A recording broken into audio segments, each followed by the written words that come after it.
Hey, what's up everyone? TJ here. The hike park is closed. The season is officially over here in Colorado. So I wanted to take a moment and share some feedback with all the gear that I ran last year through the whole season. So today we're doing the Board Archive gear list in review video.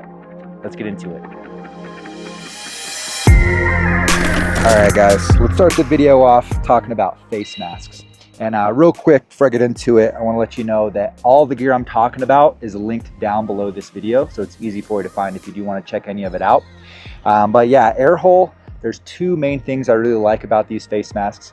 One is that they're offered in a ton of different fabrics, so you can wear like a really thin fabric in the summer or spring when it's warmer, or I like the waffle grid for the rest of the season. Super versatile, super warm. And I always wear the balaclava, that's my personal preference. And I always wear it tucked up into my goggles, whether that's for wind protection, sun protection, or cold protection. And air hole has completely eliminated any goggle fog issues. So that is the number one thing with these face masks. They work super well. And typically you'll see them with like a rubber grommet right in front of your mouth to let your breath escape.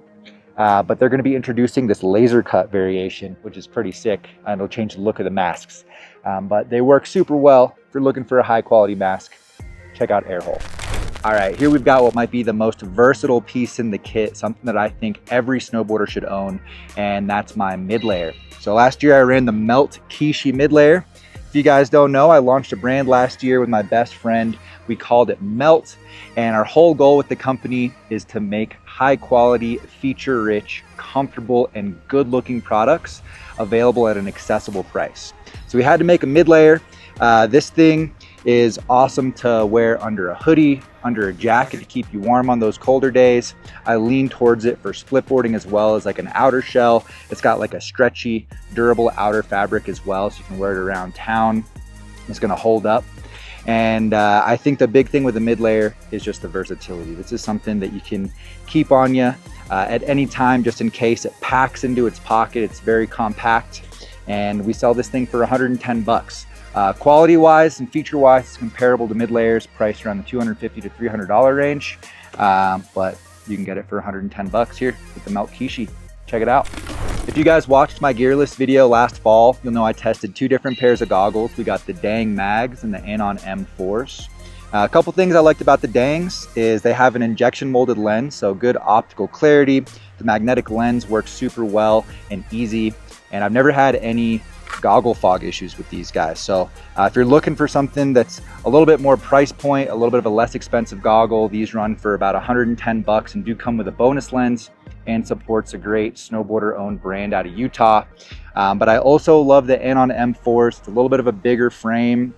And my favorite thing about the Anons is the perceived lens tech. So it's got that color optimization technology that kind of gives you more saturation and, most importantly, more contrast in the snow. It actually improves your vision, which is awesome.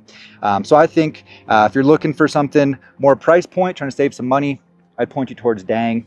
If you want the best of the best, check out the Anon M4s. All right, here we've got what might be my most used piece out of the whole kit last year, something I'm so proud of. We got the Board Archive waterproof hoodie.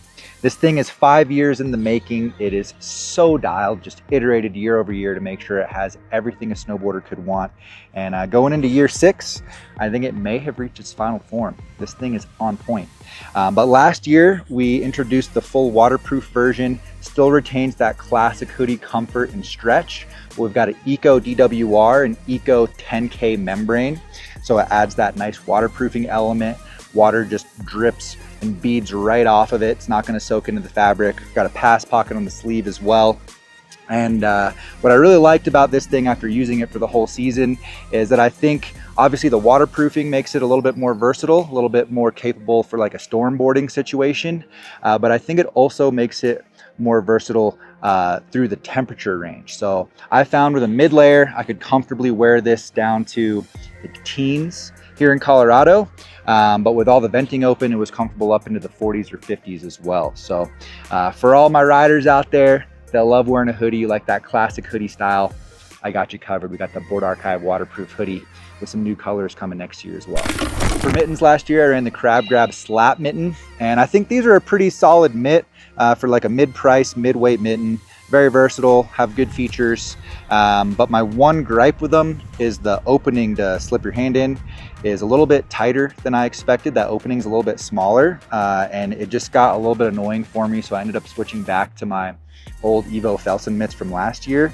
But I think, you know, if I sized up, these would have been good. And weight wise, it's a mitten you could wear through like the whole season, through a wide range of temperatures and be comfy. But yeah, I just had that one issue with them. Otherwise, a pretty solid mitt.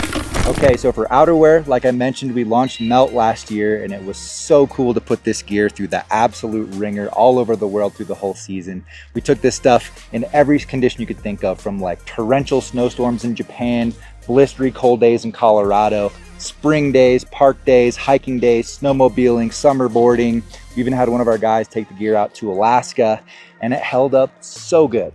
There's so many features to talk about, but I'm just gonna keep it mellow here and just talk about my two highlights that stand out for me.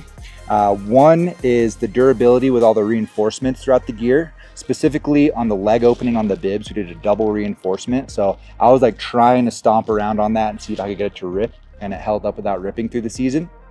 As well as just the comfort. This gear is so comfortable. The fit is on point, but the stretch just takes it to the next level. This stuff is light and super comfortable. And I know I'm biased, but it was so cool to see this gear out in the wild as well. It looks so good.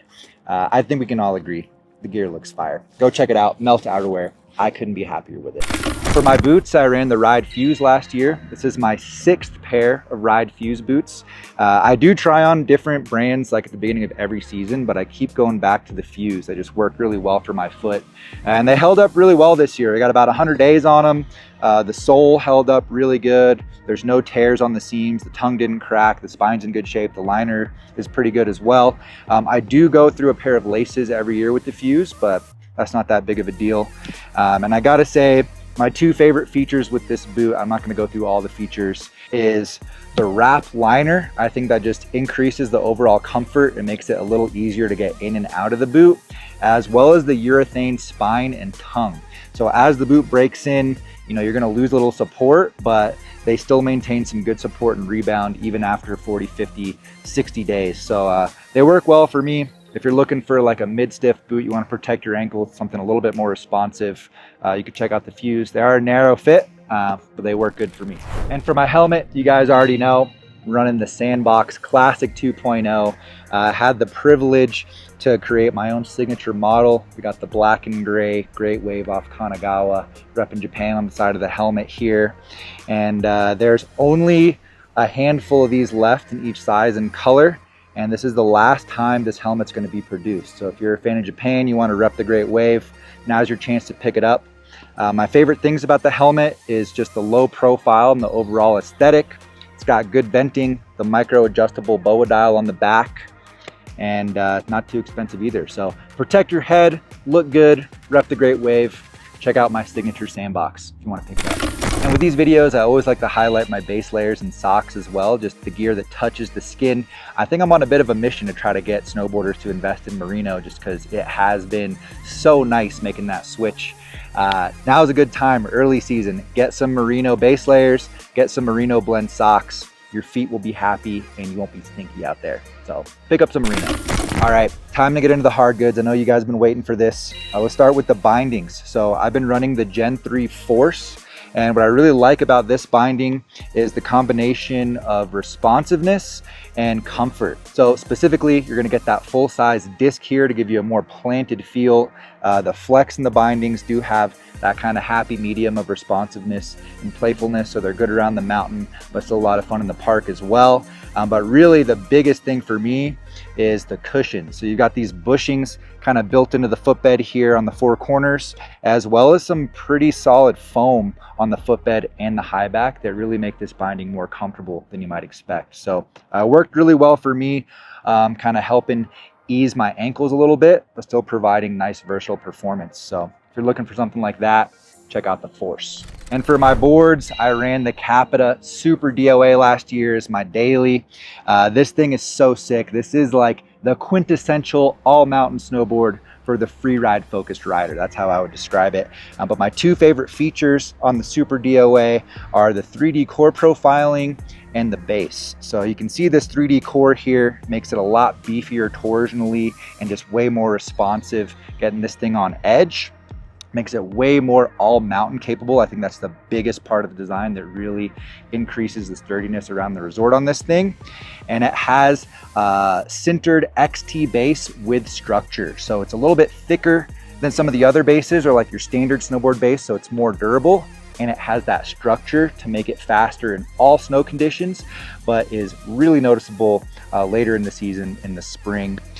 Super dope. I love this board. It's a great all-arounder. It's my daily driver last year. Go check out the review if you're curious. But yeah, those are my two favorite aspects of the Super DOA. And for my directional board last year, my powder board, I ran the Endeavor Archetype. I love this board. There's a lot of great things about it, but the things I want to highlight is just the shape. The silhouette is super badass on the Archetype. It feels really good under your feet. It works like a swallowtail too. You get that performance in the deep snow, but it still retains a bit of a freestyle character as well, and is super fun around the resort on groomer days as well, or even taking it into the park. It's pretty freestyly despite having this crazy swallowtail and badass silhouette. So definitely check it out. It's a unique one, the Endeavor Archetype. All right, y'all, we got some rain coming in. It's time to wrap this video up, but that's my full gear list for the 24-25 season in review. All this stuff is linked down below if you want to check it out or read about it. Appreciate you guys. Let me know what you think about all this stuff down in the comments, especially the melt stuff and the waterproof hoodie. I'd be super stoked if you guys check that out. But yeah, I appreciate you guys so much. Thank you for watching, and I'll see you in a new video next time. Later, guys.